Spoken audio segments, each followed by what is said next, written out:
¿no? Hay que recordar que cuando se examina el tórax, se examina tanto el lado derecho e izquierdo porque cada pulmón tiene su propio funcionamiento. Entonces, el clínico hace un examen completo del tórax en ambas regiones, tanto derecha e izquierda del tórax. También a nivel del tórax se hace examen del corazón y los vasos sanguíneos. Al corazón hay que también inspeccionar, pero ustedes dirán, ¿cómo se inspecciona si está dentro de la pared torácica? En algunos casos de pacientes que tienen insuficiencia cardíaca y por lo tanto se genera hipertrofia ventricular del lado izquierdo, cuando hace contracciones el corazón, se muestra un ligero relieve a nivel del sexto espacio intercostal. Entonces, también vale en esos casos realizar inspecciones, pero no solamente del corazón, sino también de los grandes vasos, ¿no? Hay que recordar la ubicación de qué vasos sanguíneos salen del corazón y quiénes de ellos se van dividiendo y pueden ser evidentes. En el caso de nosotros, tenemos la carótida primitiva, que emerge a través de la base del cuello, hasta llegar a la vaina carotidia, donde esta se va a dividir en la carótida interna y la carótida externa. También hay que ver cuando se habla de grandes vasos, las venas principales que se encuentran a nivel del cuello, que son las venas yugulares, ¿no? Entonces se hará una exploración completa, inspección, palpación, percusión, auscultación, cómo están funcionando las arterias, las venas periféricas, porque también se puede percibir cambios ahí que nos estarían indicando de alteraciones en la función, ¿no? Si yo veo, recuerden que la carótida, para yo ubicarlo, me guío del músculo esternocleidomastoideo, y si es que veo cabalgamiento, ¿no?, de las arterias, entonces eso es un indicativo también de un problema de insuficiencia cardíaca, ¿no? Entonces no puede haber saltos o cabalgamientos arteriales. De igual manera, a nivel de las venas, no puedo yo encontrar venas demasiado dilatadas o que venas que también de igual manera tengan signos o características eh, de movimiento involuntario, de dilataciones impropias que tengo que identificar. En la región abdominal, en el abdomen, también utilizo las mismas estrategias: inspección, auscultación, percusión y palpación. En cuanto a la inspección, veré el abdomen si se encuentra distendido, si tiene un mayor volumen. Para eso incluso puede utilizar una cinta métrica flexible, ¿no?, para poder hacer las mediciones en el caso que pacientes tengan ascitis o retención de líquido, ¿no? Vemos si el abdomen es móvil o de repente se muestra rígido o espástico, ¿no? Se buscan ruidos intestinales, ruidos vasculares con la ayuda del estetoscopio. Se hacen percusiones en la región hepática, esplénica, ¿no?, para identificar también sintomatología dolorosa o acúmulo de líquidos o aire, ¿no? Y lo mismo la palpación. A nivel genital se hacen exámenes clínicos para la exploración externa, la exploración interna, ¿no? Se valoran los órganos. Estos son propios del área ginecológica, pero en algún momento puede suceder que el clínico haga un examen completo. Y si bien es cierto, nosotros no somos expertos para hacer un examen de este tipo, pero en forma general, pues haremos una exploración, sobre todo externa, de ser el caso. El sistema musculoesquelético también se valora a través de inspección, palpación, se valora este funcionamiento a través de la gama de movimientos, tanto en el miembro superior e inferior, se hace pruebas de fuerza muscular. Cuando hay un daño neurológico, se pierde la fuerza muscular y hay formas de demostrar si hay o no hay fuerza, ¿no?, que es pidiendo la mano del paciente, diciendo que no sujete firmemente nuestros dedos y nosotros tratando de jalar al paciente también con nuestros dedos. El paciente y nosotros debe tener un equilibrio de fuerzas, pero si en cambio el paciente no tiene fuerzas, fácilmente va a soltarnos de la mano y eso sería un indicativo de pérdida de fuerza muscular. También podemos ver las posturas, más aún entendiendo que en el caso de odontología las posturas tienen bastante que ver con las maloclusiones que se puedan generar. Como ven, tanto el maxilar y la mandíbula en su posición y los músculos masticatorios y accesorios están en función también de la posición que adopta eh, la columna vertebral, ¿no? Entonces no se puede ignorar o pasar desapercibido estas situaciones y debe ser parte del examen clínico.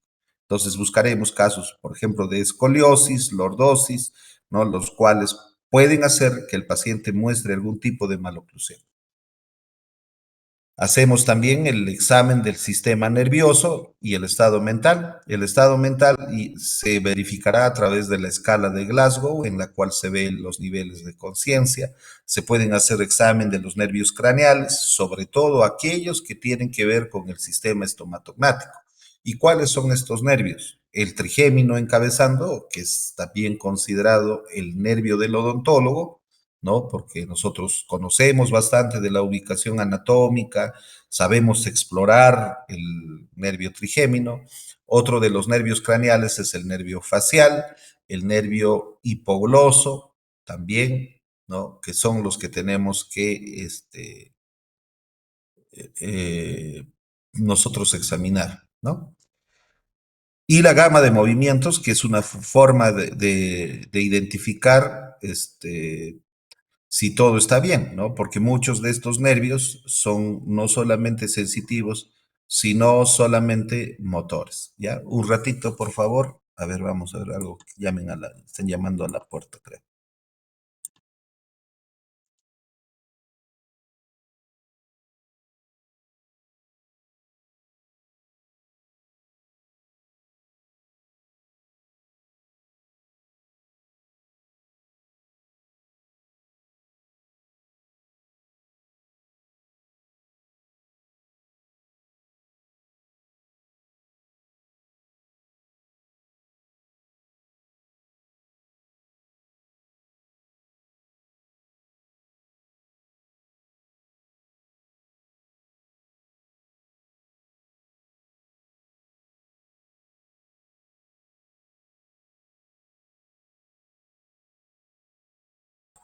Ya, bien.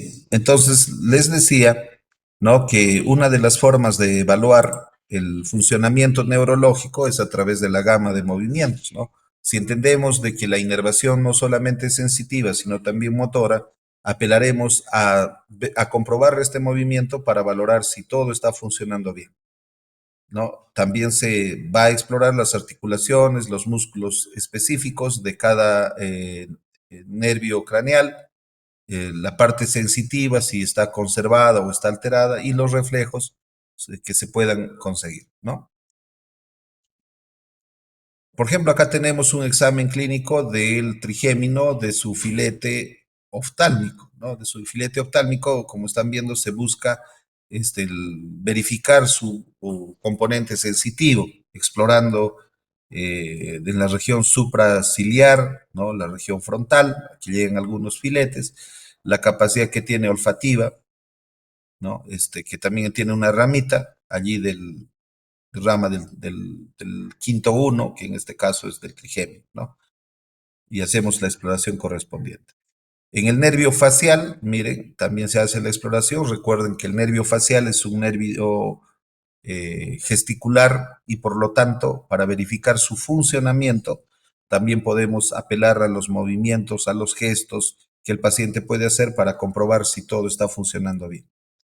El hipogloso es aquel que está relacionado con el movimiento de la lengua y también pediremos al paciente para, si queremos verificar si todo está funcionando bien, esta movilidad, ¿no? En los bebés, una forma de ver si no hay daño del hipogloso que podría haber sucedido durante el parto, se comprueba a través del reflejo de la succión. Bien, luego después se hace el examen del cráneo y el cuello y a nivel del cráneo verificaremos si el paciente tiene mesocráneo, dolicocráneo y braquicráneo, ¿no? Eso está en función a las proporciones que tiene. El mesocráneo existe una adecuada disposición tanto de largo y ancho, ligeramente el largo es un poco mayor que el ancho, ligeramente. En cambio, el dolicocráneo hay un predominio del alto, de la longitud que tiene el cráneo. Y en el braquicráneo hay predominio de las proporciones anchas del cráneo, ¿no? El tamaño puede ser en encéfalo, aristencéfalo y oligoencéfalo, ¿no? También medidas en función o relacionadas con la forma, ¿no? Cráneos grandes, cráneos pequeños y cráneos proporcionalmente distribuidos en tamaño como es el enencéfalo.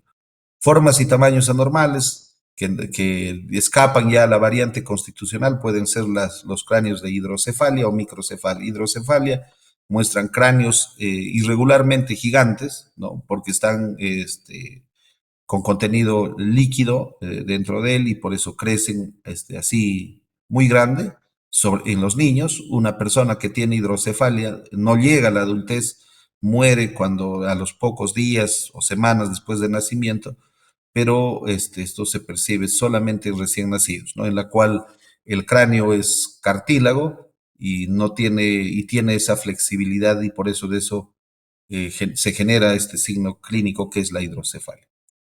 La microcefalia, en cambio, cuando no hay un adecuado desarrollo cerebral, se presenta también en niños, cerebros pequeños, no desarrollados, y de igual manera, en semanas o días, ese niño va a morir, ¿no?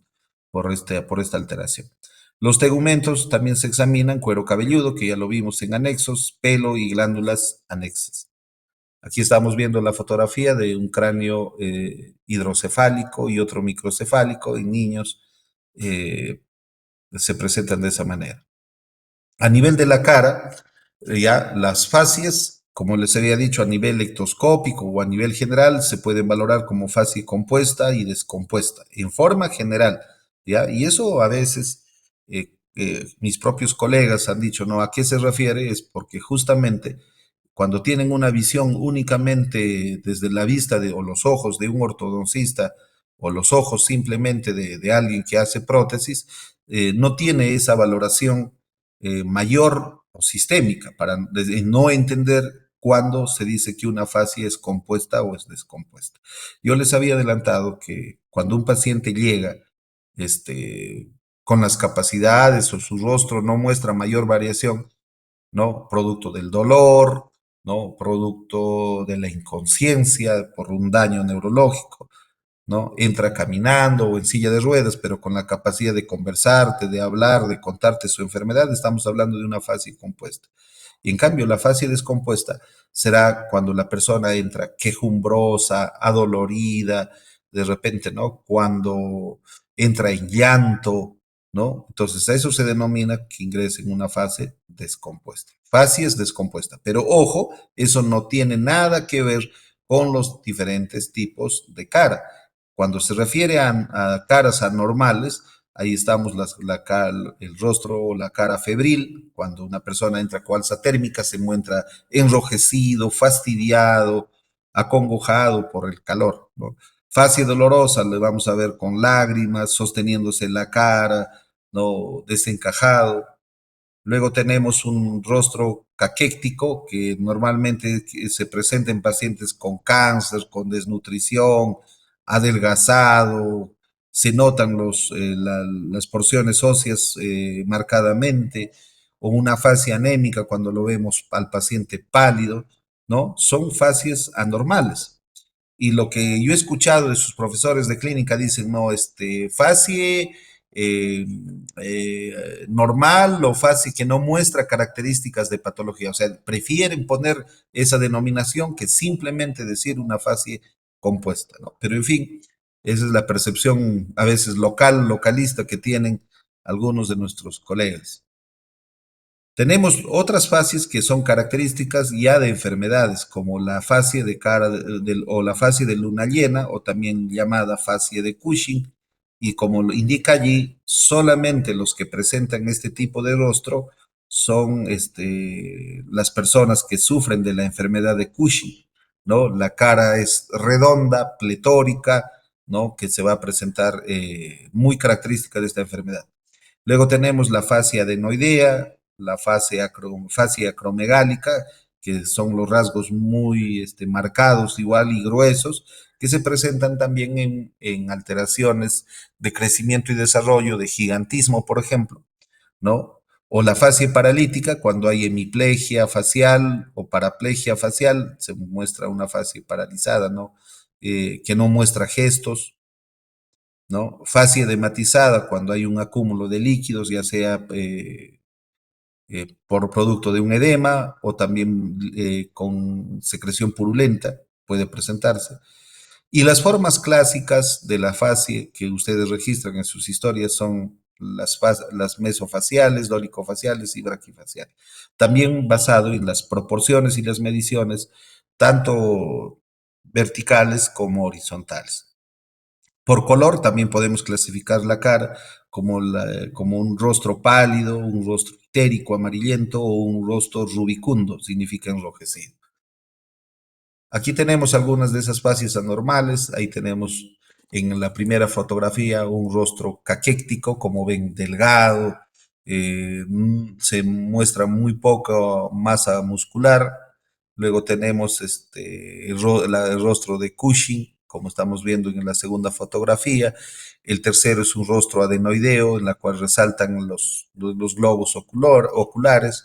Tenemos la fase acromegálica, que estamos viendo ahí en la cuarta fotografía superior del lado derecho, con rostros marcados, gruesos, ¿no? Luego tenemos la fase con, este, miren, con parálisis, ¿no? Paralítica, la hemiplegia facial. Luego tenemos en la siguiente fotografía una fase edematosa. Ya, luego tenemos casi la última, una fase de tipo eh, paquidérmica, porque parecería que fuese un rinoceronte o un elefante, ¿no? Esa denominación le han dado. Y nuevamente ahí tenemos otra fase adenoide más marcada en la parte inferior de otra persona que viene al examen clínico. Aquí tenemos otros rostros más, la fase anémica, porque está pálido, la fase ictérica, rostro amarillento, la fase edematosa, que es lo que viene producto ya sea de una celulitis. Estos pacientes nosotros los tratamos. Otra vez un paciente Cushing, como están viendo, ¿no? Con el rostro pletórico. Tenemos la fase lupídica, que hemos dicho cuando se presenta en pacientes con lupus eritematoso. Algo característico es que en su rostro se muestran las alas de mariposa rojas a ambos lados. La fase caquéctica de un paciente terminal con cáncer, ahí lo estamos viendo, ¿no? Y aquí está en cuanto a las formas faciales, ¿no? Que ya ustedes lo conocen, la mesofacial, la braquifacial y la dolicofacial, que se hacen según las proporciones faciales. A nivel del cuello, se va a dividir el examen clínico en la región anterolateral y a su vez esta en la zona anterior, región suprayoidea, región infrayoidea y las laterales, región parotidia, carotidia y supraclavicular y finalmente la región posterior de la nuca. Recordando que en cada uno de esos segmentos vamos a encontrar vasos sanguíneos, vamos a encontrar ganglios linfáticos y vamos a encontrar también musculatura, ¿no? Que se explora sobre todo cuando hay problemas musculares, problemas de disfunción cráneo-mandibular que tienen que examinarse. En el cuello, ¿qué es lo que se va a ver? El examen de arterias y venas, el baile arterial, que ya les había mencionado hace un momento, el eretismo arterial, es decir, las saliencias, ¿no? El relieve que hacen las arterias a través de la piel. Se ve incluso el latido, se ven dilatadas, cabalgamientos, eretismos, bailes, ¿no? Los cuales no son normales, pero tienen que examinarse para que ver si están presentes o no. Ya también se puede palpar el latido a nivel de la fosa supraesternal, es una estrategia. Se puede observar aneurismas de la carótida primitiva o a nivel de la subclavia, auscultación de soplos cardíacos o subclavios, y también se hacen exámenes de ganglios a nivel cervical, ¿no? Para hacer el examen del cuello, también podemos hacer el examen a nivel de la tráquea, ¿no? Colocándonos delante del paciente, como se observa en esa imagen, ¿no? La glándula tiroides también se puede examinar con bastante cuidado, porque ahí lo que buscamos si es que hay agrandamientos, ¿no? Si se percibe un agrandamiento de la glándula, porque hay que entender, la glándula está muy bien adherida sobre la tráquea y no debería percibirse como algo grande en condiciones normales, pero cuando nosotros tenemos una patología que genera hipertiroidismo, entonces, o una lesión cancerígena a nivel tumoral o algún tipo de tumor, esta va a aumentar de tamaño. Y entonces, cuando se hace el examen a nivel del cuello, nos tomamos de referencia la tráquea y si encontramos un bulto o un agrandamiento, será muy necesario que lo revise otro especialista. También se puede ver a nivel facial algo muy importante, a pesar de las directrices que hemos dicho que existen de exploración general clínica, también las facies del propio rostro, la piel, la nariz, los ojos, oídos, el perfil maxilar, articulación temporomandibular, los músculos masticatorios, las glándulas salivales, sobre todo la parótida, la submandibular, la sublingual, los senos paranasales, maxilar, frontal, etmoidal, ¿no? Una forma de explorar ello es a través de la transiluminación de los senos craneales, ¿no? Para ver el funcionamiento. Pero algo muy importante que luego, también cuando nos corresponda la clase sobre exámenes complementarios, vamos a tener la radiografía como una herramienta muy importante en el diagnóstico de enfermedades de los senos paranasales, ¿no? Específicamente una radiografía de Batters, ¿no? La radiografía de Batters permite observar los senos paranasales y ver si es que están sanos o tienen algún tipo de patología como sinusitis, ¿no? O procesos infecciosos. A nivel intraoral, el examen busca la higiene, el estado de las piezas dentarias, la presencia de prótesis, la evaluación de tejidos blandos, coloraciones o halitosis. Para ello, la secuencia de exploración parte o se inicia a través del examen de los labios, las mejillas, la lengua, el piso de boca, región retromolar, paladar, faringe, encía y finalmente los dientes. Por eso el odontólogo no debe examinar de frente los dientes a pesar que el paciente viene. La primera cita es para explorar todo. Por eso la primera cita es una cita de consulta. Y si el paciente viene específicamente por una dolencia, siempre hay que recomendarle que es necesario al ser la primera cita que se examine todo para encontrar algún cambio, alguna alteración que el paciente de repente no sabe o ignora. Y esa es la secuencia. Mire, se empieza de los labios, es decir, de fuera, y luego se va, ingresa adentro, terminando en los dientes. A nivel de los labios, ¿qué es lo que debemos examinar? Recordando que los labios tienen dos porciones, la porción de la piel del labio, que es la parte externa, y la porción mucosa del labio. Entonces tenemos que tener en cuenta ambos componentes. Se verifica la superficie mucosa y cutánea, justamente lo que estaba comentando, y el límite entre ambos, que es el borde de Bermellón, ¿no? Allí a veces hay variantes no patológicas que se presentan y hay que saber diferenciar. También se examinará las comisuras labiales, el vestíbulo, quiere decir la mucosa del labio que contacta con los dientes, se verificará el vestíbulo, las glándulas salivales menores que se encuentran en él y los frenillos labiales que se encuentran también relacionados con inserciones a nivel de la encía, ¿no? Para ello, debo tener los guantes puestos y voy a hacer, miren, estas pruebas necesarias para valorar el labio, ¿no? Primero por fuera, la situación de la piel del labio y luego las mucosas a través, miren, de estos mecanismos de exploración que nos permiten también ver el color, la integridad, las características del labio mucoso, las inserciones del frenillo. Entonces el examen se hace así de forma completa. ¿Qué debemos buscar allí? ¿Qué debe llamarnos la atención? Las variaciones de cambios de color y textura, presencia de fisuras, descamaciones, pliegues, cicatrices, vesículas, úlceras, costras, placas queratóxicas, tubefacciones o variantes como los gránulos de Fordyce. Miren, tanta información que puede obtenerse a través de los labios, muchas veces no es realizado, ¿no? Y ahí tenemos algunos ejemplos. En la fotografía superior estamos viendo un problema en la comisura labial, estamos viendo una queilitis. La otra fotografía también del lado superior del lado derecho estamos viendo, ¿no? Un labio que muestra costras, ¿no? Costras, y tendríamos que identificar allí cuál ha sido el origen de esas costras. En la parte inferior, la segunda fotografía del lado izquierdo de su pantalla nos muestra erupciones en forma de vesículas en los casos del herpes. O también, como tenemos en el lado derecho de la pantalla, un labio fisurado, ¿no? Un labio fisurado. Ojo, en la terminología se habla de labio fisurado, no de labio leporino, ¿ya? Porque el labio leporino solamente lo tienen los roedores. El ser humano no puede tener un labio leporino. ¿Ya? ¿Y por qué no tiene? Porque si ustedes recuerdan el proceso embrionario, El proceso maxilar derecho e izquierdo no se unen en la región media ambos procesos, sino que se unen a un proceso frontonasal que desciende formando la nariz, el ala de la nariz y siendo parte de la formación tanto de la piel y también del maxilar. Por eso es que no existe en la terminología apropiada un labio leporino en el ser humano. Lo que sí hay es un labio fisurado, como se muestra en la fotografía. También en la mucosa del labio podemos encontrar lesiones cancerígenas, como están en el lado inferior izquierdo, o también cuando se hace exploraciones de frenillos de inserción corta, ¿no? O perdón, frenillos de inserción, claro, inserción corta, en la cual estamos viendo de que incluso generan diastemas, como se ve en la fotografía inferior del lado derecho.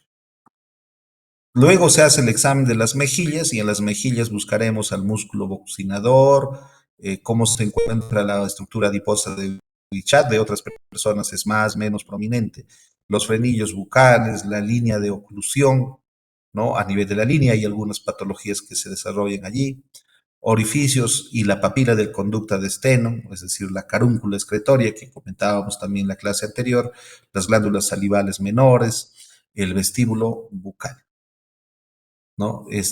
También ahí está. Para ello tenemos que tener un campo claro de exploración para ver los colores, cambios de forma en un paciente, ¿no?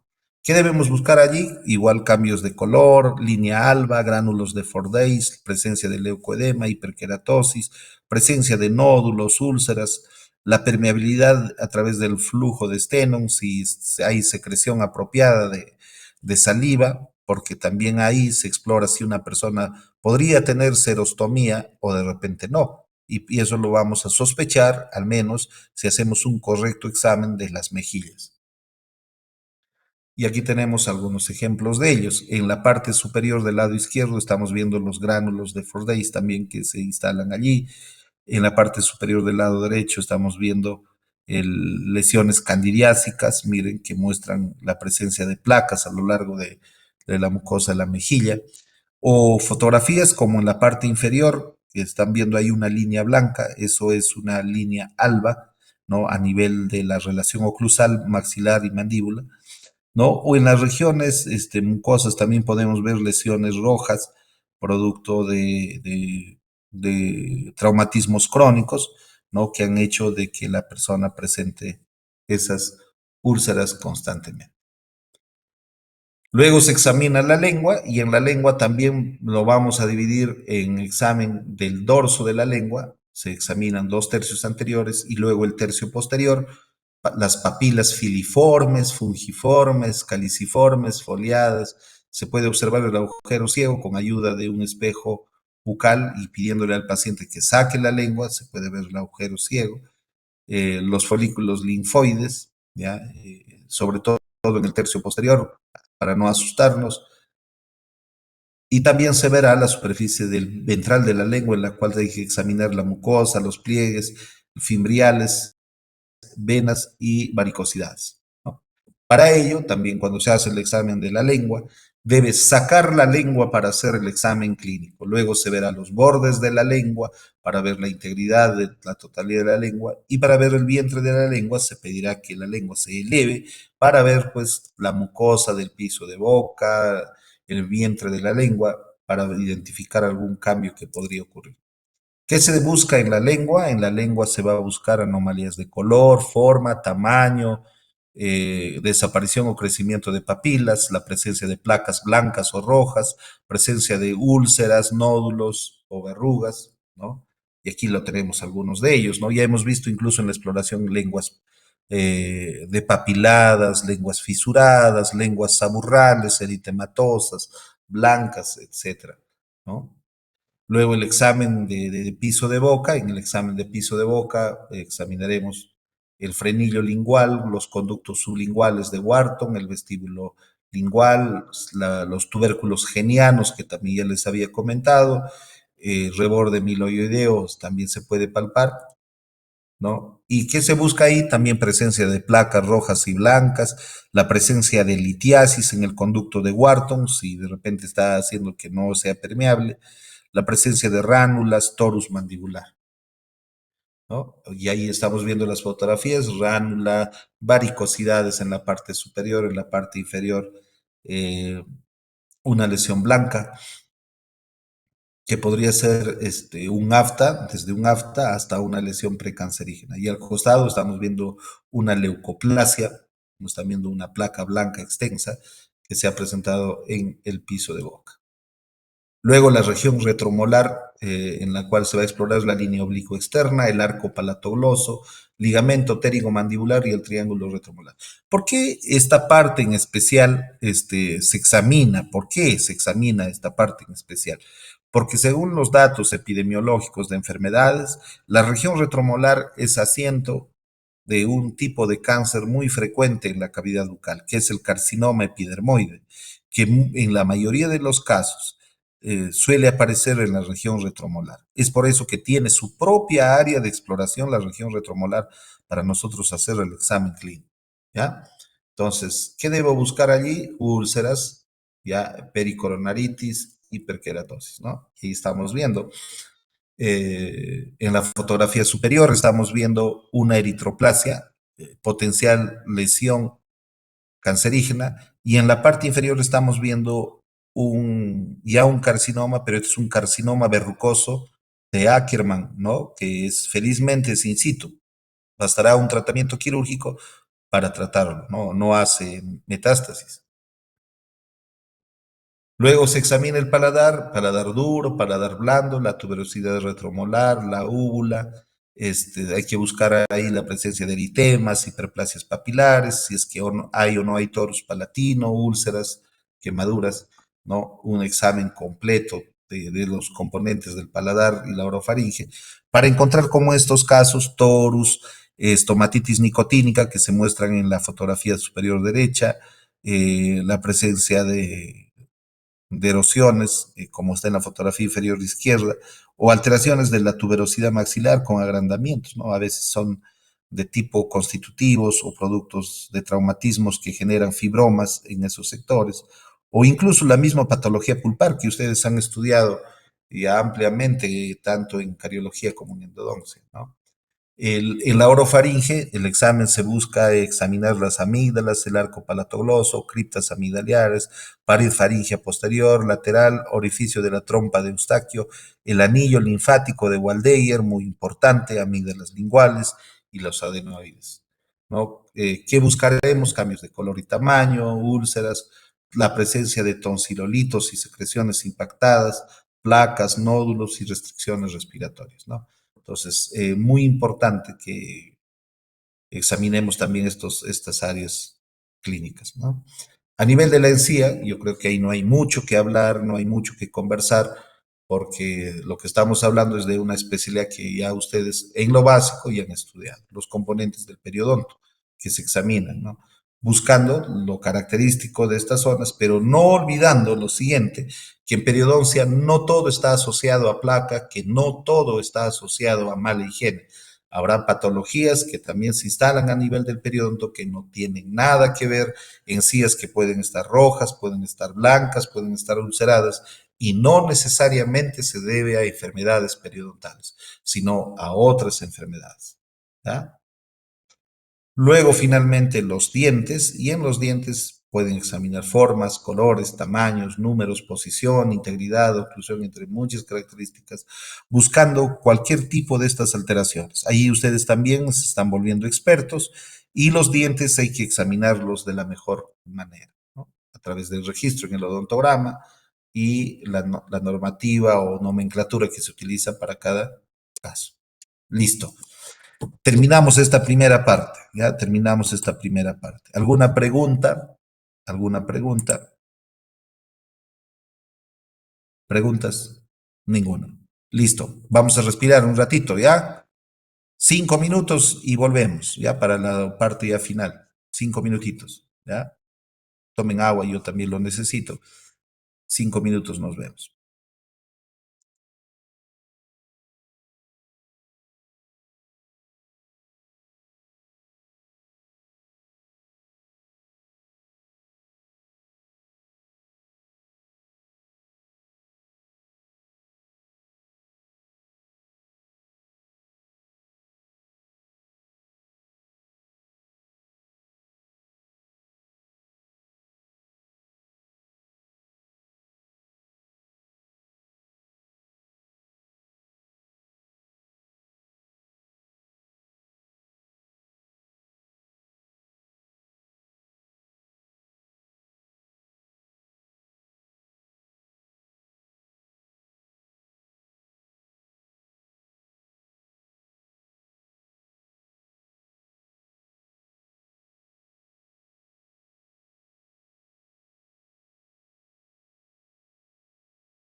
Bien, estamos de regreso. ¿Me escuchan? Estamos de regreso.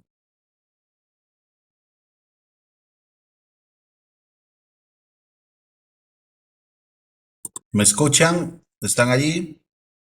Sí, doctor. Ya, muy bien. Tienen que avisarme, pues. No, no, si no, no sé si me están escuchando o no. Muy bien. Entonces, esta segunda parte, y justo lo que necesitamos para nuestra práctica de esta semana, es el estudio de las características y la nomenclatura de las lesiones de la boca. Cuando nosotros ya hacemos el examen clínico, que han visto es parte de la historia, en el área específica de nosotros, en cada una de las partes de la boca que hemos visto, ¿no? Empezando de los labios, el carrillo, la región retromolar, la lengua, piso de boca, paladar, orofaringe, encía.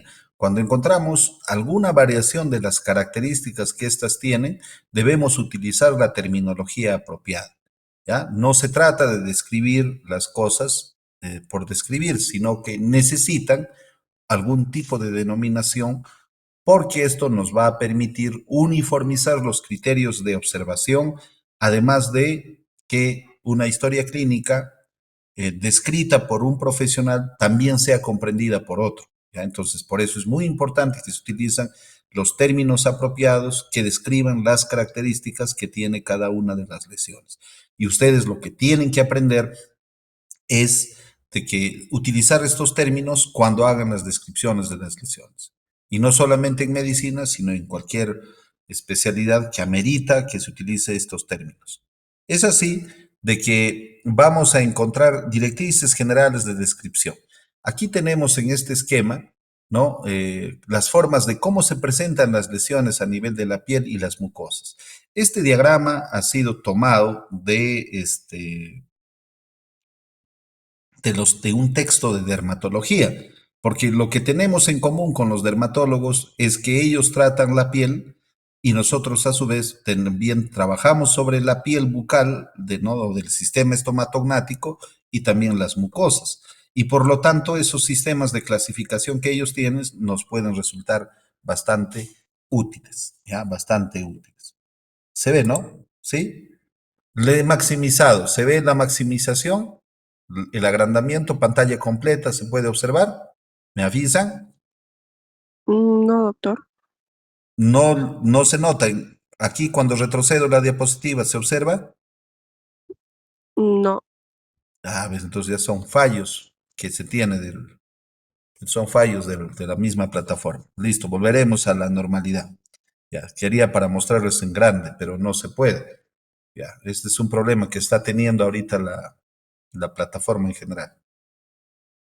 Ya, entonces, como decía, ¿cómo son las formas que se presentan las lesiones en la piel y en las mucosas? Y utilizaremos ese sistema.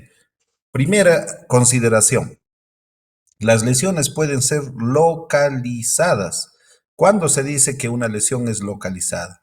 Cuando afecta solamente un sector o una parte del tejido comprometido. En el caso de la boca, podríamos tener nosotros erupciones, secreciones, digamos, ¿no? En el labio superior o en el labio inferior, el dorso de la lengua, más no el vientre. De repente, parte del paladar, o paladar del lado derecho, o paladar del lado izquierdo, o sea, paladar duro, podría tener alteraciones en la mucosa del carrillo derecho, mucosa del carrillo izquierdo, comisura labial derecha, comisura labial izquierda, etcétera. Cuando tenemos lesiones específicas solamente en un sector, se habla que la lesión es una lesión localizada. Luego tenemos otro término que habla sobre diseminada. Diseminada será aquella lesión que tuvo como origen algo preciso, puntual, muy localizado, muy pequeño y que luego paulatinamente fue avanzando o extendiéndose más. A eso se llama una lesión diseminada. Ejemplo de esas lesiones diseminadas, cuando nos sale una erupción, una vesícula de una lesión herpética, aparece con una primera vesícula y luego van apareciendo otras alrededor y se va extendiendo la lesión. Ese, por ejemplo, es un ejemplo de lesión diseminada. Pero para yo decir que es diseminada, el paciente, de repente yo ya le encuentro en una situación de diseminación, Pero cuando le hagan la pregunta, en el motivo de consulta y sobre todo en el relato cronológico, el paciente, ¿qué es lo que me dirá? Que empezó con algo pequeño y que fue extendiéndose o fue creciendo, ¿no? No tanto como la canción que les dije, pero sino que fue extendiéndose y fue proliferando, ya sea en la mucosa o en la piel. En ese caso se habla de una lesión diseminada. También se puede hablar del término generalizada cuando afecta a todo el cuerpo. Habrá lesiones que son generalizadas en la mucosa bucal, claro que sí. Por ejemplo, cuando estamos ante una estomatitis herpética, existe la presencia de erupciones vesiculares en toda la mucosa de la boca. Entonces hablaremos de una lesión generalizada. O también los casos de cándida que afectan toda la mucosa, también un caso generalizado. O los casos de impétigo, los casos de pénfigo que ocasionan erupciones de tipo ampollosa, incluso se rompen, afectan a la piel y a las mucosas. Entonces, estaremos hablando de una lesión generalizada. También podemos utilizar la terminología unilateral, como su nombre dice, unilateral, cuando solamente bien afecta al lado derecho o al lado izquierdo, no traspasa la línea media. Eso hay que tenerlo en cuenta, ¿ya? Y eso veremos más adelante como una característica que tiene el herpes zóster, de ser unilateral, respeta la línea media. Luego tenemos lesiones simétricas, cuando se observan en ambos lados, pero que muestran patrones o características similares. Allí se habla de lesiones simétricas. Tendremos lesiones asimétricas, que también se presentan en ambos lados, pero cuya presentación clínica es distinta o es diferente. Tenemos lesiones agrupadas. Agrupadas significa de que en diferentes territorios anatómicos o regiones anatómicas se presentan, pero como conglomerados, ¿no? Dos, tres conglomerados, se habla de agrupaciones. Otros confluyentes, significa que aparecieron en la periferia y todos apuntaron al centro, todo lo contrario de una lesión diseminada. En el caso de ontología no es frecuente que haya esta presentación, pero también es para tomarlo en cuenta. Luego, en la nomenclatura de las lesiones, se dividen en lesiones primarias y lesiones secundarias. ¿Por qué de esa manera? Porque las lesiones primarias, como menciona esa diapositiva, son aquellas que se desarrollan sobre una mucosa previamente sana. ¿Ya? Eso se llama una lesión primaria. La mucosa estuvo sana, no tenía ninguna patología y de repente apareció un crecimiento, una úlcera, un cambio de color. A eso se le llama una lesión primaria. En cambio, como veremos más adelante, una lesión secundaria será aquella que no apareció en una mucosa sana, sino apareció por consecuencia o por permanencia o persistencia de una lesión primaria. Dentro de las lesiones primarias, la que empieza con su descripción son las famosas manchas. Y como dice, es una mancha. Una mancha no es una úlcera, una mancha no hay sangrado, en una mancha no crece, sino se muestra plana, al igual que el resto de la mucosa. Es por eso que en su denominación de mancha, la mancha son cambios localizados de color que no modifican la consistencia, el relieve, el espesor de la mucosa, pudiendo ser hipocrómica o hipercrómica. ¿Cuándo utiliza ese término hipocrómico? Quiere decir que tiene el color más claro que la vecindad. Si la mucosa es rosada, entonces, si yo muestro más claro, por ejemplo, blanco, se hablará de una lesión hipocrómica. Y si la mucosa es rosada, pero encuentro una mucosa grisácea, parduzca, negruzca, ¿no? O roja intensa, estaré hablando de una lesión hipercrómica.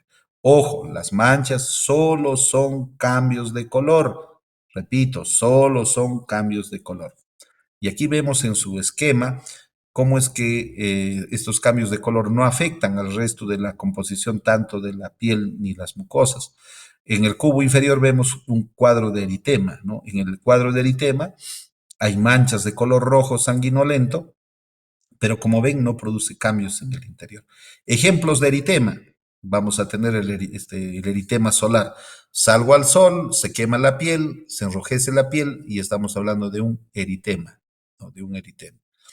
Luego tenemos también algunos casos las máculas, que son manchas marrones, parduzcas, también de igual manera, como ven, no afecta la constitución del epitelio ni el conectivo que se encuentra dentro. Solamente es una mancha.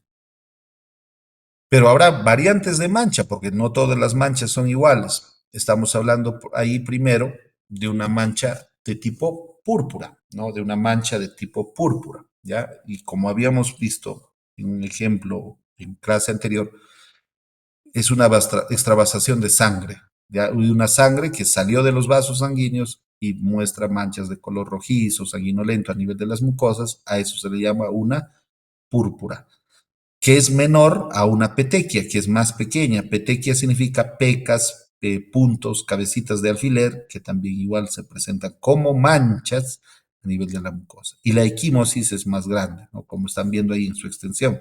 Pero como ven en los tres casos, tanto de la petequia, la púrpura o la equimosis, ninguna tiene afectación profunda, solamente son manchas rojas que se presentan en la piel o en las mucosas.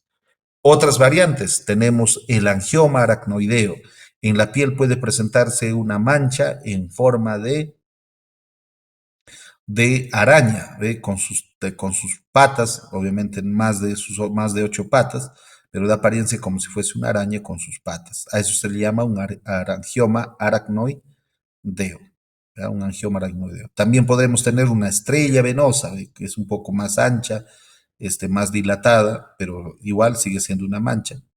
Otras, las telangiectasias, o también llamadas telas de araña, que son manchas difusas que se encuentran en la piel.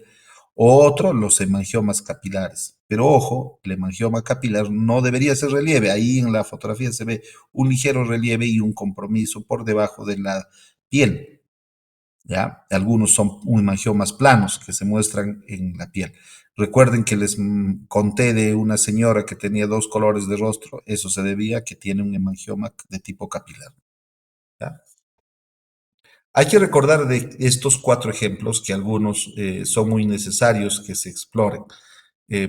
Por ejemplo, si una persona en su piel del rostro le aparece una úlcera, una herida, y alrededor de esa úlcera o su herida empiezan a aparecer manchas del tipo telangiectásico, es un indicativo que las cosas no están bien, porque se han asociado que las telangiectasias aparecen cuando están al lado de una úlcera, un crecimiento, están asociados a lesiones cancerígenas, ¿ya? Están asociados a lesiones cancerígenas. Y por otro lado, también puedo encontrar yo telangiectasias fisiológicas.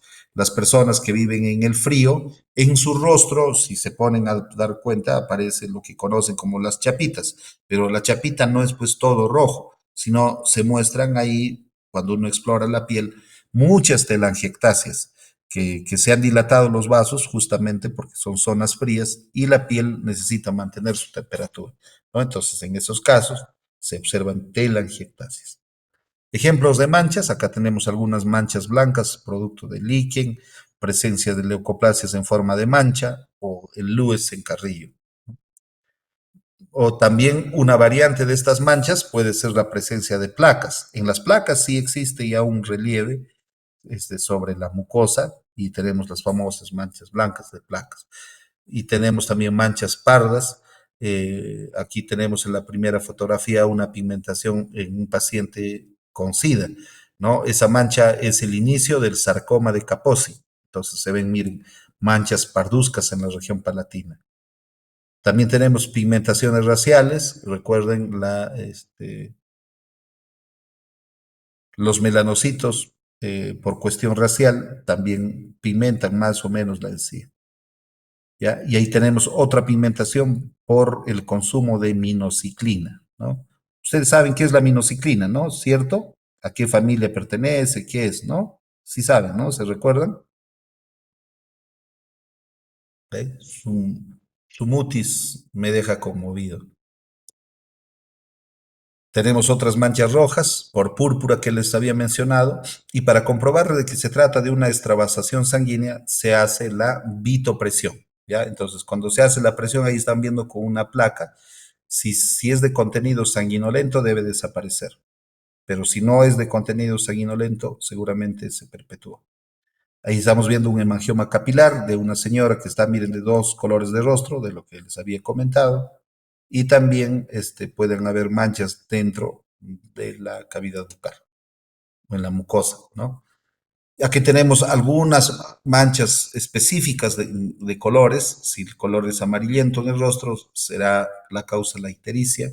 Si es amarillo anaranjado, es decir, un poco más intenso por ingestión de carotenos. Si la mancha es gris, pero de tipo pizarra, es por ingesta o por ingesta de bismuto, ¿no? Cuando la mancha es blanca es por queratinización y la presencia de colores de tipo tatuaje se debe muchas veces a las intoxicaciones o ingestas de moléculas de mercurio. Aquí tenemos algunas manchas más, manchas por tinta de bolígrafo a los que les gusta chupar el lapicero, manchas o tatuajes de amalgama cuando se hacen restauraciones cerca de la encía y tanto la amalgama como la plata se fijan en la mucosa y dan ese aspecto o esa coloración.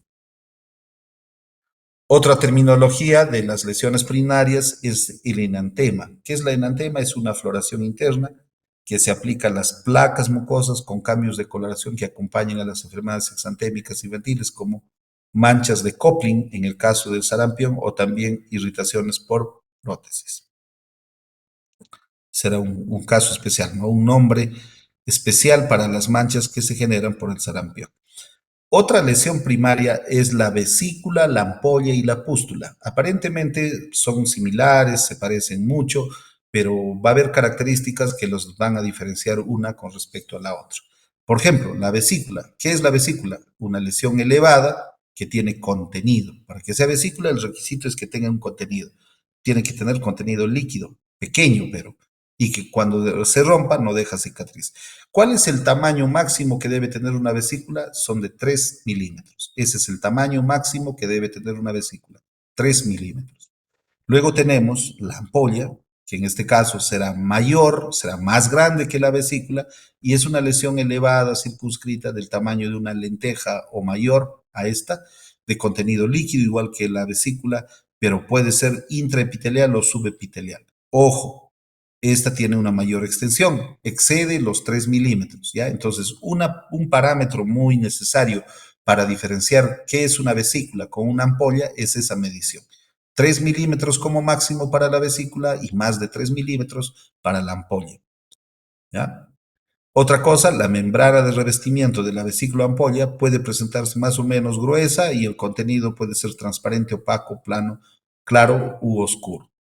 ¿Ya? Aquí estamos viendo, en el caso de la vesícula, ¿no? Una elevación que no excede los 3 milímetros, tiene contenido plasmático, no es otra cosa que plasma, ¿ya? Es transparente, pero en cambio la pústula, ojo, por eso no he puesto medidas, la pústula puede tener las dimensiones tanto de la vesícula como también de la ampolla, pero la diferencia con respecto a las otras es el contenido. Mientras las vesículas y las ampollas, perdón, tienen contenido sérico, es decir, tienen plasma, es líquido, transparente. La pústula no.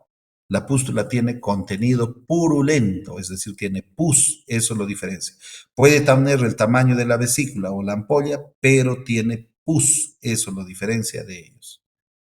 Ejemplos de vesícula. Por herpes, tenemos, miren, coalescencia de vesículas de un herpes labial. El herpes zóster también de igual manera tiene la presencia de vesículas, ¿no? Un término muy específico es la flicténula, que es una elevación circunscrita de la epidermis o epitelio bucal de una dimensión aproximada de punta de alfiler, es decir, no excede, no es tan grande, que tienen una tendencia a confluirse unas con otras. Ejemplos de lesiones vesículo-pustulosas, o sea, pústulas.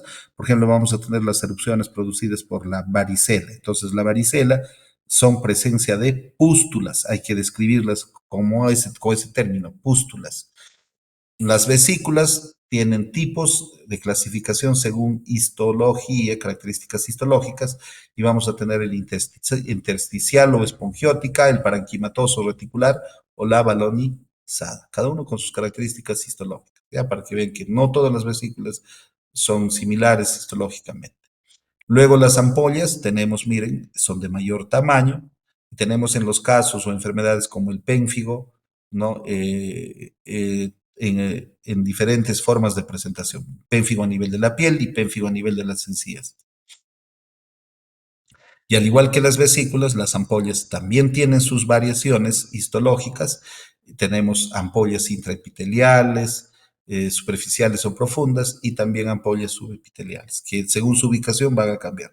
Ejemplos de pústulas adicional, pacientes con impétigo. La impétigo es una enfermedad bacteriana, ¿ya? Es una enfermedad estafilocócica que le da a niños que tienen mala higiene corporal, ¿ya? Mala higiene corporal.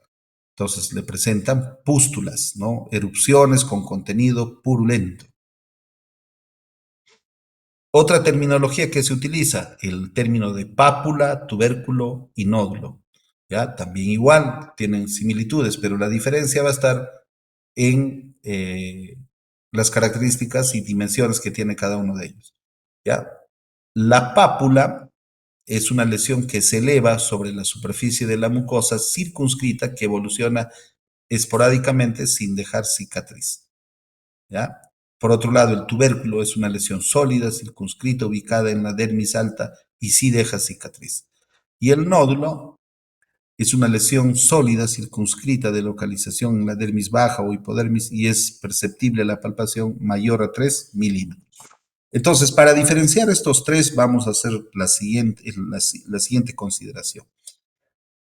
Cuando tenemos una elevación, pero sin contenido líquido que no exceda los 3 milímetros, estamos frente a una pápula. Entonces, la pápula será una elevación sin contenido líquido que no sea mayor a 3 milímetros. Cuando llega a 3 o más milímetros, es una elevación igual sin contenido, estamos hablando de un nódulo. ¿Ya? Entonces ahí tenemos pápula, nódulo. Pápula, algo menor a 3, nódulo mayor a 3 milímetros. Y el tubérculo también puede igual ser en forma de pápula o en nódulo, pero la diferencia es que el tubérculo deja cicatriz. En cambio, la pápula y el nódulo no dejan cicatriz. Aquí tenemos sus esquemas, la pápula, el nódulo de mayor tamaño, y por ejemplo tenemos las ronchas. Las ronchas también se comportan en forma de pápulas muchas veces, pequeñas, ¿no? Cuando nos da una alergia, aparecen ronchas, y esas ronchas no son otra cosa que formas o expresiones de pápulas. Podemos tener pápulas, miren, por verrugas planas en los labios, y también pápulas más grandes todavía, ¿no? En este caso serían nódulos a través de la sífilis secundaria, también, ¿ves? Dependiendo del tamaño. Tubérculos, tenemos tubérculos que aparecen en los pacientes leprosos, ¿no? En la lepra, esas dejan cicatriz, no desaparecen. Tenemos nódulos también originarios de enfermedades propias de las mucosas, o como en este caso, producto de la ruptura de un fragmento dentario que ha quedado incrustado en la mucosa y ha generado la presencia de un nódulo.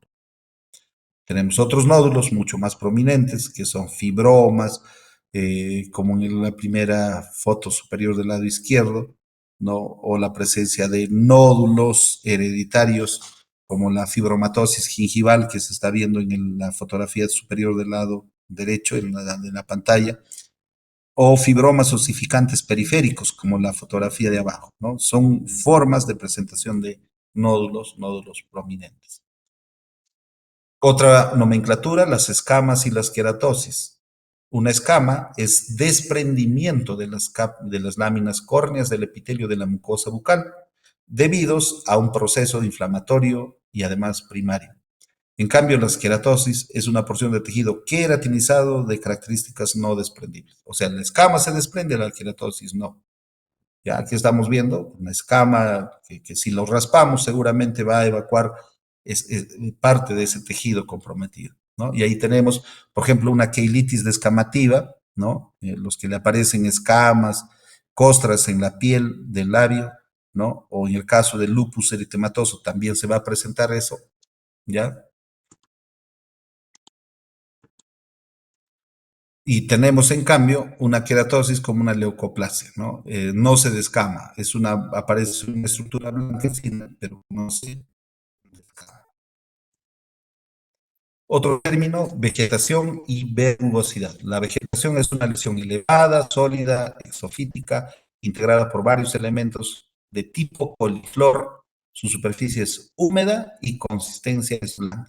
En cambio, la verrugosidad, a diferencia de la anterior, tiene consistencia firme, no es blanda, y la superficie es seca y queratinizada. Entonces, para diferenciar entre la vegetación y la verrugosidad, hay que ver esa característica de que si es blando, si es duro, si es que es seco o si es húmedo. ¿Ya? Algo muy importante para diferenciar la descripción de vegetación y verrugosidad. Aquí tenemos ejemplos de vegetación, ¿no? Por ejemplo, una prótesis mal adaptada, vamos a tener el lépulis fisurado que se observa allí en esa mucosa. También condilomas acuminados en la piel, ¿no? O sífilis secundaria que también generan vegetaciones o crecimientos, pero que recuerden, tienen la característica de ser húmedos. En cambio, la verrugosidad es seca y ahí tenemos una verruga filiforme en esa fotografía. Otro término, hipertrofias o elefantiasis. Su nombre nada más ya nos va indicando que son agrandamientos. Y dentro de los agrandamientos vamos a utilizar nomenclatura propia. Si se agranda, por ejemplo, las encías, se llama macrulia. ¿Ya? Cuando se agrandan las encías, se llama macrulia. Y ahí tenemos un ejemplo, producto de una macrulia originada por dilantín sódico, ¿no? El dilantín, recuerden, es anticonvulsionante, ¿no? Entonces hay que ver eso. Entonces, ustedes están buscando pacientes porque recuerden, el récord es tener la historia clínica y el plan de tratamiento de un paciente. Pueden conseguir pacientes o conocidos que sufran de convulsiones y de repente alguno de ellos tiene hiperplasia gingival o de encías o también llamados macrulias, que ustedes también lo pueden hacer su examen clínico e incluso, dadas las circunstancias y las condiciones, podemos hacer la intervención quirúrgica de esos casos, ¿no? Cuando se agranda el labio, se llama macroqueila, ¿ya? Macroqueila. Ahí estamos viendo un edema de Quinque que produce macroqueila. Agrandamiento de los labios, ¿ya? Agrandamiento de los labios, macroqueila. También habrá macroglosias muy complejas, como en este caso, que ocasiona incluso malformaciones faciales, ¿no? En casos de linfangiomas. Otras hipertrofias vamos a tener a nivel de la tuberosidad, hiperplasia fibrosa, exostosis óseas o combinación de ambas, ¿no? Entonces también son tipos de hipertrofias de tuberosidad. Los cuadros inflamatorios, un término muy genérico que se utiliza en la descripción para decir, no, un tejido está inflamado, no. De ahí tenemos los cuadros de gingivitis, que ya ustedes lo conocen, los cuadros de celulitis, que pueden ser de origen mayormente bacteriano. Entonces viene un paciente y se describe presencia de celulitis, ¿ya? La presencia de abscesos también produce esos cambios de crecimiento. Y el absceso podría ser definido como una inflamación de tipo purulento en la que la pus se acumula masivamente en un espacio que se labra en el seno tisular por necrosis. Las paredes de la cavidad abscesificada se llama membrana piógena y debe diferenciarse de un flemón, que es una inflamación supurada de tipo difuso. El absceso ya se encuentra circunscrito, en cambio el flemón no. Ya son variantes de la evolución del absceso. Otra terminología, la esclerosis, atrofia, infiltrado o placa infiltrada. Como están viendo, hay una alteración en la superficie de ese epitelio. Aquí tenemos paciente con microstomía por esclerosis generalizada. Miren, ha sufrido de un proceso esclerótico. ¿Y qué es la esclerosis? Un proceso de reparación conjuntiva, difusa, con degeneración hialínica, ¿no? Y basófila de colágeno. En realidad sería variante de una cicatriz de gran extensión y límites imprecisos. Tenemos esclerosis de la piel, puede haber esclerosis de carrillo, paladar blando y encía en pacientes con esclerodermia en banda, ¿ve? Entonces, se muestran escleróticos, rígidos, ¿no? En estos casos. Los casos de atrofia, entonces, para describir, miren, atrofia de papilas linguales por anemia o carencias alimenticias, ¿no? Entonces, ahí yo puedo decir, ¿no? Presencia de atrofia, presencia de papilación de lengua, también es válida esa exploración, ¿no? o ausencia de papilas. Entonces debe ir acompañado del término de atrofia, ¿no? Otro término, necrosis, necrobiosis o gangrena. Necrosis, muerte de un tejido en forma rápida, aguda y total. La necrobiosis, en cambio, es una muerte lenta de un tejido donde coexisten elementos vivos y necróticos. Y la gangrena presenta necrosis de tipo agudo con un agregado de putrefacción microbiana y es de color negruzco y maloliente, ¿ya? Entonces, la necrosis y la gangrena pueden parecerse. La diferencia entre ambos es que la gangrena huele, la gangrena es putrefacción, ¿ya? Y la necrobiosis, recuerden que no es una muerte total comparada con la necrosis, sino es una muerte parcial. Aún hay tejido vivo entre la muerte, como dice, ¿no? Ahí estamos viendo un cuadro de necrosis de tejido a nivel de la lengua producido por una lesión cancerígena. Necrobiosis también por cáncer, pero aquí todavía hay células vitales y por eso se muestra un sangrado, ¿ya? Los tumores, ¿qué es un tumor? Es una lesión circunscrita que tiende a crecer sin límites y puede detenerse de evolución crónica y con tendencia a persistir, ¿no? Tumores, ahí tenemos su esquema, quiste. ¿Qué diferencia hay entre un tumor y un quiste? Es que el quiste tiene una membrana quística, es decir, tiene una autolimitante. El tumor no tiene una membrana. ¿Ya? Esa es la diferencia histológica vital, muy importante que ustedes lo tomen en cuenta entre lo que es un tumor y lo que es un quiste. Tenemos hiperplasias simples, ¿no? Hiperplasias malformativas, blastomas o tumores verdaderos, dentro de la clasificación de los tumores. Aquí tenemos tumor epitelial, producto de un adenoma pleomorfo, tumor mesenquimatoso de tipo lipoma, tumor melénico como melanoma amelaninótico. ¿Ya? Entonces vamos a tener diferentes tipos de tumores en diferentes tejidos. Donde haya células, en sus diferentes variantes, puede presentarse un tipo de tumor.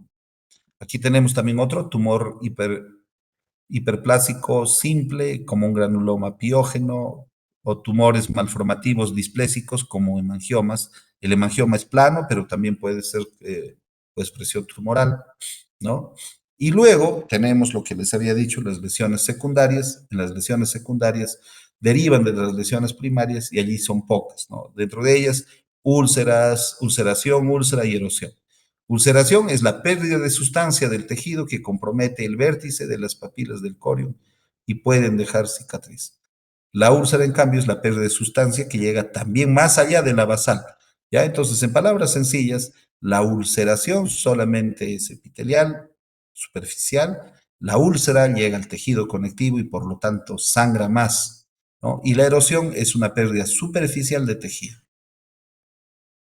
Ahí tenemos ejemplos, úlcera, ¿no? Que llega hasta el tejido conectivo, la erosión que es superficial. Ejemplos de ulceración, tenemos la ulceración por gancho metálico de prótesis, ¿no? Que contacta con la mucosa. Aftas recurrentes también son tipos de ulceración o borde dentario filoso que ha ocasionado una lesión de tipo traumática. ¿Ya? Úlceras, en cambio, son más profundas, aftas mayores, miren, traumatismos dental o las presencias de lesiones o de lesiones cancerígenas también, ¿no? Otros tipos de úlceras, ahí estamos viendo de diferente índole, incluso autoinfringidas o autolesionadas. Erosiones como estombatitis herpética, queilitis abrasiva, por pénfigo vulgar, solamente te hacen pérdida de continuidad, pero de tipo plana y superficial. Otras erosiones, ahí vamos viendo las erosiones de la lengua geográfica, una de las manifestaciones clínicas.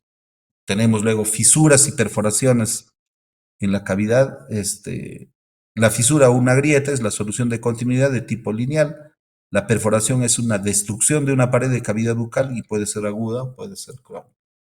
Aquí tenemos fisuras, queilitis exfoliativa fisurada, lengua fisurada, placa mucosa loética de comisura labial que también ocasiona fisuras, perforaciones como pacientes con sífilis o goma sifilítico, accidentes por extracción o presencia de cáncer de seno maxilar, ¿no? Entonces tenemos ahí las variantes.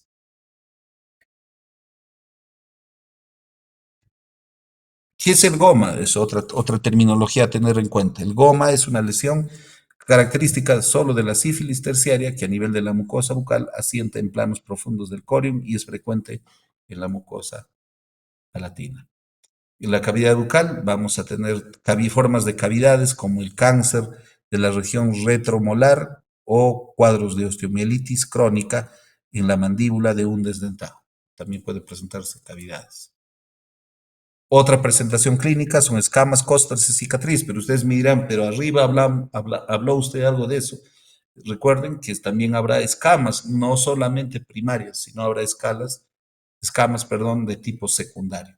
Entonces, la denominación de escama aquí es un desprendimiento de láminas córneas del epitelio de la mucosa posterior a la existencia de una vesícula o una ampolla. La costra, de igual manera, es una desecación del líquido seroso purulento o hemático, y eso lo podemos percibir por los diferentes colores que la costra adopta. La cicatriz es un proceso de reparación, depende de sustancia de un tejido. La reparación puede dejar una zona atrófica o queloide. Tenemos ahí la escama, la costra, ¿no? Y la cicatriz, ¿no? Algunos de los términos que se usan para estas descripciones. Tenemos el queloide, ustedes han visto algunas personas hacen queloides, cuando se vacunan queda un abultamiento a nivel del hombro, ¿no? Cuando algunos tienen esa reacción de formar queloide producto de la vacuna. Escoriaciones, ¿no? O rasguños, cuando hay ataques, por ejemplo, con arañazo, ahí se producen escoriaciones, ¿no? O cuando se muestra una piel seca, cuarteada, se llama liquenificación. Algunos conceptos, que es una escara o un esfacelo, es un tejido necrótico que tiene a ser eliminado. En su formación intervienen importantes procesos vasculares y nerviosos. Algunos autores diferencian entre escara y esfacelo. La primera comprende el tejido necrótico y el esfacelo sería la escara desprendida en sus bordes y en vías de eliminación. En la boca tenemos escaras por queilitis por contacto, ¿no? A veces lápices labiales de mala calidad o en la fricción con productos químicos en los labios puede ocasionar este tipo de escamas. Costras como queilitis actínica, en eritema multiforme que se ve sanguinolento, o pacientes con queilitis con VIH también tienen. Por eso les decía también en la clase que cualquier costra, cicatriz en el labio o en cualquier parte del cuerpo no debe ser subestimada, sino más bien analizada y estudiada. Cicatrices por herida cortante, ¿no? Por haber tenido una ampolla, por procesos de frenectomía o cuando son cicatrices de aftas mayores, ¿no? Cicatrices. Las cicatrices también se describen, ¿no? Y listo, y listo, ¿ya? Listo. Entonces, ¿alguna pregunta sobre la nomenclatura? Porque van a ser los términos que van a ustedes utilizar en las prácticas y en la confección de la historia clínica cuando les corresponda describir estas lesiones en los diferentes componentes que tiene la mucosa, ¿ya? Nuevamente, ¿alguna pregunta, alguna duda? Las diapositivas van a ser colgadas en la plataforma, ni bien me desocupe, por favor, para su lectura, ¿ya? Y les voy a seleccionar libros de texto que también con un enlace en un drive van a poder tener acceso, ¿ya? Van a poder tener acceso a los libros que se les va a facilitar, las lecturas, ¿ya? Entonces, van a tener el material para seguir estudiando. Listo. Muy bien, Doctor, agradezco a los que han venido. doctor, una Sí, pregunta, para la práctica de lunes. no, van a tener solo igualito, hojitas Bon y su lapicero para que puedan describir lo que yo les vamos a trabajar en práctica, Ah, ya, doctor, listo. ¿ya? O en todo caso voy a ver, darme el tiempo para diseñar, ¿ya? Diseñar, pero lo único tendría que imprimir, o de repente te envío, ¿ya? Para que impriman cada uno el material de trabajo para el día lunes, ya Leslie, pero el día de mañana más tardía para que lo imprimen el lunes en la mañana y trabajarlo el lunes en la tarde en la práctica, ya. Solo es descripción de lesiones, ya a través de la nomenclatura que hoy hemos estudiado, ¿sí? Ya, doctor, listo. Listo, muy bien, gracias a los que han venido. No han venido todos, ¿ve? Por eso la mayoría no viene, o bueno, buena parte no viene. Bueno, esperemos que no sea así siempre, ya, porque ya la clase anterior también han faltado varios. Listo. Muy bien. Entonces, que tengan buen día. Nos vemos.